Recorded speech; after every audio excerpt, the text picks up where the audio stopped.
Everyone, जय मां वैष्णो। आज की वीडियो में मैं शेयर करूंगी कुछ ग्रूमिंग टिप्स जिन्हें मैं डेली बेसिस पर फॉलो करती हूं अपनी हाइजीन को मेंटेन करने के लिए, अपनी ब्यूटी को इन्हांस करने के लिए, साथ ही अपने कॉन्फिडेंस को बूस्ट करने के लिए। तो बिना किसी देरी के शुरू करते हैं आज की वीडियो। तो मैं स्टार्ट करती हूँ स्किन केयर से। आपको ज़्यादा कोई भी चीज़ एक्स्ट्रा करने की ज़रूरत पड़ती नहीं है। अगर आपकी स्किन हेल्दी और ग्लोइंग हो, हर चीज़ ही अच्छी लगने लग जाती है। इसलिए मैं अपनी स्किन का बहुत ही ज़्यादा ध्यान रखती हूँ। तो इसका ध्यान रखने का एक ही तरीका है, इसे अच्छे से क्लीन करके रखना। तो आज मैं करने वाली हूँ स्टीमिंग मैं बहुत फ्रिक्वेंटली नहीं करती हूँ, महीने 2 महीने में एक बार कर लेती हूँ। इस बार बहुत ज़्यादा टाइम हो गया था तो सोचा कर लेते हैं।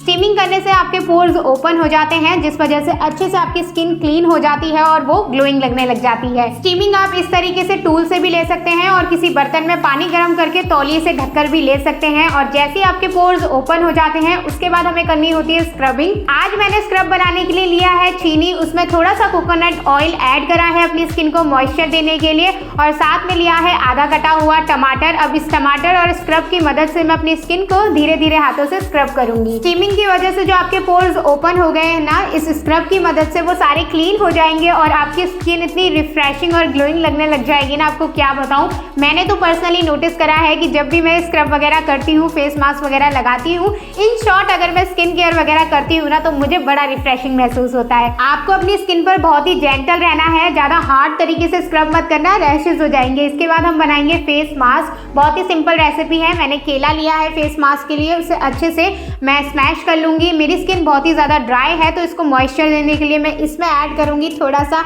हनी, और अब मैं इसे अपने फेस पर लगा लूंगी। अब स्क्रब करने के बाद फेस मास्क लगाना क्यों ज़रूरी है मैं बताती हूँ। जब आप स्क्रब करते हैं ना तो आपके पोर्स लूज हो जाते हैं, जिस वजह से अगर आप फेस मास्क लगाते हैं या कोई भी स्किन केयर ट्रीटमेंट करते हैं ना, वो आपकी स्किन पर ज़्यादा फायदा देता है और इफेक्टिव रहता है। अब मैं इसे अपने पूरे फेस पर लगा लूंगी, 5 से 7 मिनट छोड़ूंगी। इसके बाद हल्के हाथ से मसाज करते हुए गुनगुने पानी से धो लूंगी। और मैं तो आपको सजेस्ट करूंगी, अगर आप ऐसी कोई भी चीज़ कर रहे हो ना, तो इसे बाथरूम में ही किया करो, क्योंकि इतना ज़्यादा मैस क्रिएट हो जाता है कि आपने इतनी मेहनत अपने फेस पर नहीं करी होगी जितनी आपको अपने फ्लोर पर करनी पड़ जाएगी। आप बिना अपनी आईब्रो को सेट करे और अपने फेस को शेप करे बिना ना मेरी ग्रूमिंग टिप्स पूरी नहीं हो सकती। जब भी मुझे लगता है मेरी आईब्रो थोड़ी सी बढ़ गई है, मेरे अपर लिप्स बढ़ गए हैं, तो मैं तुरंत अपना लेजर निकालती हूँ और तुरंत अपना मामला शुरू कर देती हूँ। बॉडी शेविंग के साथ साथ अगर आप फेस की शेविंग करते हैं ना, तो उसमें भी आपको शेविंग से पहले कुछ प्रिकॉशन लेने बहुत इंपॉर्टेंट है। आपको कभी भी अपने खाली फेस पर शेविंग नहीं करनी है। शेविंग से पहले या तो आप एलोवेरा जेल लगा लीजिए या मॉइस्चराइजर लगा लीजिए या बेबी ऑयल लगाकर ही शेविंग करिए। इससे आपके हेयर्स इजीली रिमूव भी हो जाएंगे और कट वगैरह लगने के चांसेस भी नहीं रहेंगे। और ये सब ना कहने वाली बात होती है कि हमारी पार्लर वाली दीदी दूर है, हमें करना नहीं आता। छोटी छोटी चीज़ें होती हैं, अगर आप इनको एक बार ले लोगे ना जाने आपके कब तक काम आएगी। और आप थोड़े बहुत स्टेप्स सीख लोगे तो अपने आप को ईजिली घर पर खुद ही ग्रूम कर पाओगे। चलो, स्किन को क्लीन करने का काम तो हो चुका है। अब हम अपने स्किन केयर रिचुअल फॉलो करेंगे, जिसमें सबसे पहले मैं लगाऊंगी टोनर अपने पोर्स को टाइटन करने के लिए। और यहाँ पर मैं गुलाब जल का ही इस्तेमाल कर रही हूँ।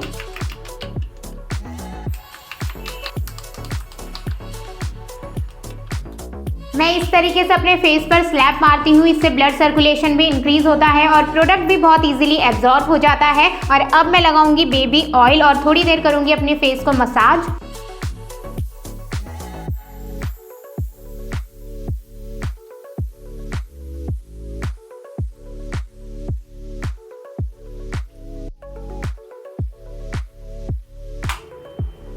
और अब लास्ट में सनस्क्रीन लगा के मैं अपनी स्किन को अच्छे से प्रोटेक्ट कर लूँगी, क्योंकि आजकल सर्दियाँ हैं और मैं तो धूप में ही पड़ी रहती हूँ। तो सनस्क्रीन लगाना बहुत ही ज़्यादा इंपॉर्टेंट है। और यहाँ पर कंप्लीट होता है मेरा स्किन केयर। और अब मुझे बहुत ही ज़्यादा स्किन अपनी ग्लोइंग, क्लीन और कॉन्फिडेंट लग रही है।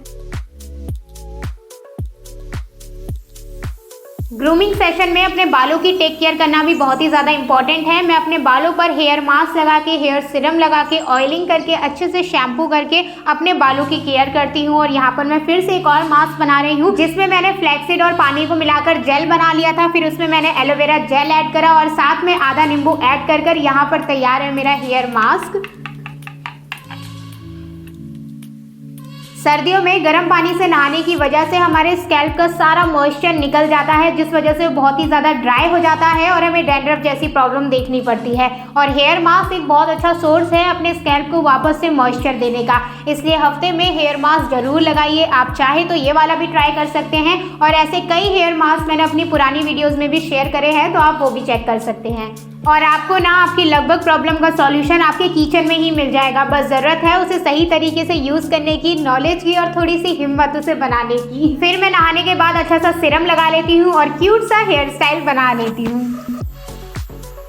और अब हम ध्यान रखेंगे अपने हाथों का। आप चाहे दूसरों से मिलते हैं या अपनों से मिलते हैं, आप हाथ ज़रूर मिलाते होंगे और उनके साथ बैठकर भी ज़रूर खाते होंगे। और अगर गलती से उन्होंने आपके हाथों पर नोटिस कर लिया जो गंदे हैं, बाय गॉड इतना ज़्यादा ऑकवर्ड वाला मोमेंट हो जाता है ना, वो मैं क्या ही बताऊँ। इसलिए अपने हाथों का ध्यान रखना बहुत इंपॉर्टेंट है।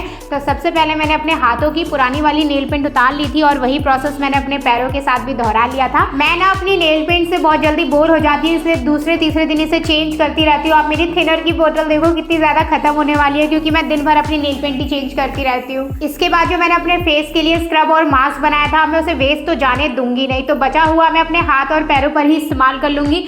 अच्छे से मैंने अपने हाथों को भी स्क्रब कर लिया था और अपने पैरों को भी स्क्रब कर लिया था। इससे मेरे हाथ पैरों की भी सारी डेड सेल्स रिमूव हो गई और अच्छे से वो क्लीन भी हो गए। आपको पता है बाहर इन्हीं चीज़ों का कितना ज़्यादा महंगा रेट है, मैनिक्योर पेडिक्योर करने का, नेल्स एक्सटेंशन वगैरह करने का, लेकिन इन सारी चीज़ों को आप घर पर भी आराम से कर सकते हैं और रिजल्ट उतना ही मिलता है। बस ज़रूरत है थोड़ी सी मोटिवेशन की और थोड़ा सा अपने आप को उठाकर खुद के काम में लगाने की। पता नहीं हमारे साथ ही ऐसा क्यों होता है, हम दूसरों के काम तो बहुत ईजिली कर लेते हैं, लेकिन जहाँ बात आती है खुद का ध्यान रखने की या खुद के लिए काम करने की, वहाँ हमें आलस आ ही जाता है। लेकिन अपनी इस आदत को छोड़कर अपने आप का ध्यान रखना, अपने आप को क्लीन रखना बहुत ही ज़्यादा ज़रूरी है।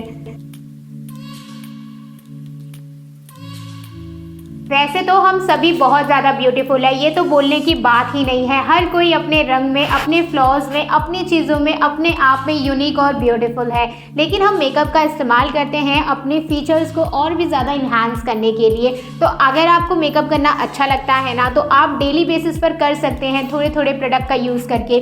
ज़रूरी नहीं है कि आपको कॉन्फिडेंट दिखने के लिए या मेकअप का इस्तेमाल तभी करना है जब आप बाहर जा रहे हैं। आपका जब मन करे आप तब मेकअप कर सकते हैं। और मेकअप का मतलब ये बिल्कुल भी नहीं है कि आप अपनी असलियत को छुपा रहे हैं। मेकअप का मतलब होता है कि आप थोड़ा सा इधर उधर करके हाईलाइट करके अपने फीचर्स को और उभार कर दिखा रहे हैं। वैसे तो मुझे पर्सनली मेकअप करना उतना ज़्यादा अच्छा नहीं लगता है और ये पर्सन टू पर्सन वेरी करता है। किसी को मेकअप करना बहुत ज़्यादा अच्छा लगता है, लेकिन आज आप लोगों के लिए मैंने थोड़ा सा मेकअप ट्राई कर लिया। मैंने हल्का सा कंसीलर लगा लिया था अपने आँखों के नीचे और अपने स्किन के बेस के लिए मैंने कोई फाउंडेशन यूज़ नहीं करा था। मैंने ओले की क्रीम यूज़ कर ली थी। इसके बाद मैंने पॉन्ड्स के पाउडर से ही अच्छे से कॉटन लेकर पूरे अपने मेकअप को और अपने पूरे फेस को अच्छे से सेट कर लिया था। और इसके बाद मैंने आईब्रो पेंसिल का इस्तेमाल करा था। अपनी आईब्रोज को सेट करना, हल्का सा ब्लश लगाना, लिपस्टिक लगाना, ये तो मेरा रेगुलर का है। मैं ये रेगुलर टाइम पर करती ही हूँ, चाहे मैं घर पर हूँ, सुबह उठकर नहाई हूँ या कुछ भी कर रही हूँ या बाहर भी जा रही हूँ।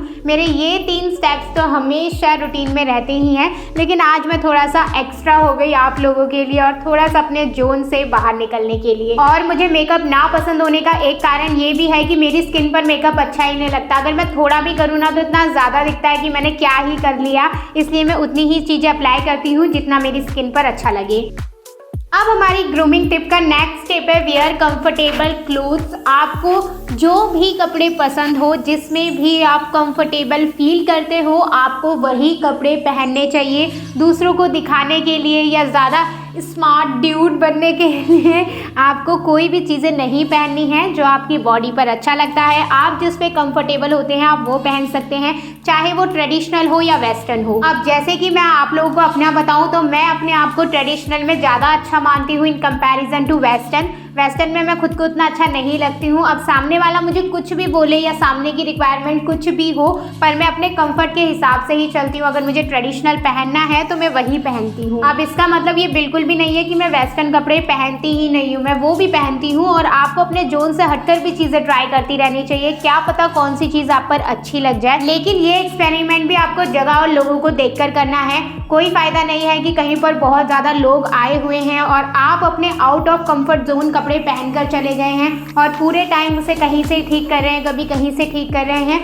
वो आपको भी अनकंफर्टेबल कर देता है और सामने वाले को भी। इसलिए हमेशा कंफर्ट जोन वाले कपड़े ही पहनकर निकलिए और हमेशा फैशन के ऊपर ना कंफर्टेबलनेस को ही चुनिए। अब आपके फैशन गेम में 4 चांद लगाती है आपकी एक्सेसरीज, जिसमें वॉचेस, पेंडेंट्स, इयररिंग्स, बैंगल्स, ये सब चीज़ होनी आपके पास ज़रूरी है। ये आपके कॉन्फिडेंस को भी बूस्ट करती है, साथ में आपको ज़्यादा प्रेजेंटेबल भी दिखाती है। और अब नेक्स्ट चीज़ जिसका आपको बहुत ज़्यादा ध्यान रखना है वो है आपके फुटवेयर। आपने मूवीज सीरियल्स में भी देखा होगा कि जब नए कैरेक्टर को इंट्रोड्यूस किया जाता है ना तो उसे नीचे से ऊपर की तरफ जूम किया जाता है, और रियल लाइफ में भी ऐसे ही होता है। जब कोई सामने वाला आपको देखता है ना तो वो आपको नीचे से ऊपर की तरफ देखता है, और अगर आपके शूज़ फुटवेयर ही सही नहीं है, ड्रेस के हिसाब से नहीं है, क्लीन नहीं है, तो वो ही गलत इम्पैक्ट डाल देता है। इसलिए सही ड्रेसेस के साथ साथ सही फुटवेयर का चुनाव करना भी बहुत ज़्यादा इंपॉर्टेंट है। अब ग्रूमिंग टिप में नेक्स्ट टिप है रिलेटेड टू फ्रेग्रेंस। आप में से एक अच्छी स्मेल आती रहे ना तो वो आपको खुद के लिए भी फ्रेश दिखाती है और सामने वाले को भी फ्रेश दिखाती है। इसलिए आप में से एक हल्की स्मेल आनी इंपॉर्टेंट है। आप परफ्यूम का इस्तेमाल ना करके बॉडी मिस्ट का इस्तेमाल कर सकते हैं, वो ज़्यादा स्ट्रॉन्ग भी नहीं होते हैं और एक हल्की सी सुगंध आप में से हरदम आती रहती है। तो आई होप ये वीडियो आप लोगों के लिए हेल्पफुल रही हो। यहीं पर टिप्स कंप्लीट होती है। वीडियो अच्छी लगी हो तो वीडियो को लाइक कर देना, चैनल को सब्सक्राइब कर देना। मिलती हूँ आप सबसे मैं बहुत जल्द नई यूजफुल वीडियो में, तब तक अपना ध्यान रखना। Okay, bye bye.